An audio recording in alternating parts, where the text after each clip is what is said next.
আসসালামু আলাইকুম। সকলকে স্বাগতম জানাচ্ছি সরলরেখা অধ্যায়ের আজকের ক্লাসে। আজকে আমাদের টপিক হচ্ছে বিন্দুর সাপেক্ষে বিন্দুর প্রতিবিম্ব।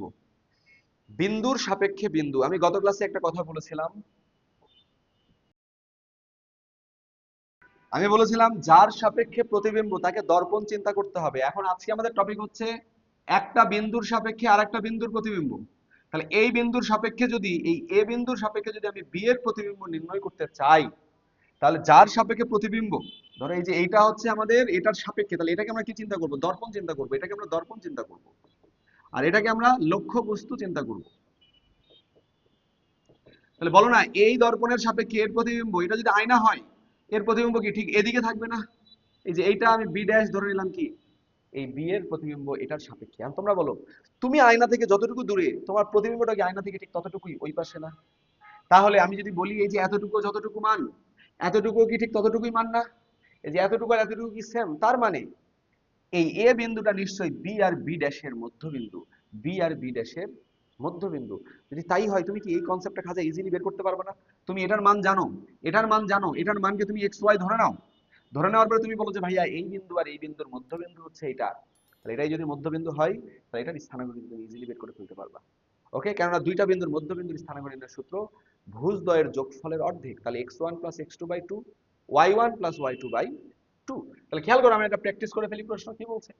এত বিন্দুর সাপেক্ষে এই বিন্দুর প্রতিবিম্ব, তাহলে 1,1 বিন্দুর সাপেক্ষে এটাকে এ নাম দিলাম। আমরা এই যে b(3,4) এর প্রতিবিম্ব নির্ণয় করব। খাতা এভাবে লিখবো যে এ বিন্দুর সাপেক্ষে বি এর প্রতিবিম্ব সি, সি কে আমি ধরে নিব x, y বা আলফা, বিটা। ঠিক, আমরা ধরে নিলাম কি এ বিন্দুর সাপেক্ষে বি এর প্রতিবিম্ব সি। তো তোমরা একটু আমাকে বলো না ভাই, যদি এই যে এ এর সাপেক্ষে বি এর প্রতিবিম্ব, এটা ধরো আয়না, এটা আয়না, এটার সাপেক্ষে এর প্রতিবিম্ব যদি এটা হয়, তাহলে এতটুকু যতটুকু ডিসটেন্স, এতটুকু কি ততটুকু ডিসটেন্স হতে হবে না?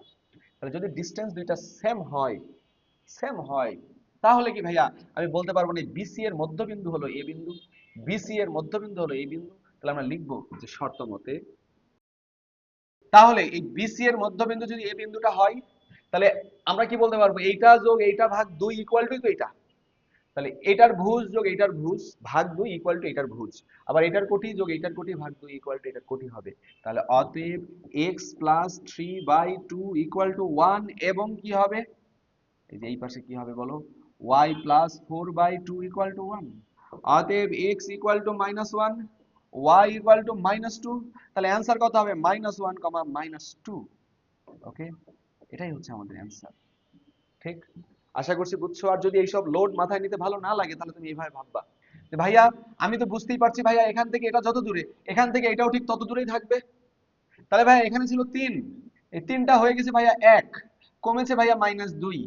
তাহলে এটা ঠিক যত দূর, এটা তো তত দূর। তাহলে একও এখানে আসতে কি হবে বলো?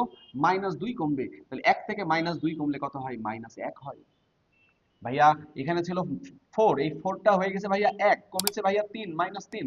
তাহলে এই একটাও যদি ভাইয়া এখানে আসতে চাই, এটাকেও কমতে হবে কত ভাইয়া? -3। তাহলে 1 থেকে আবার 3 কমলে কত হবে?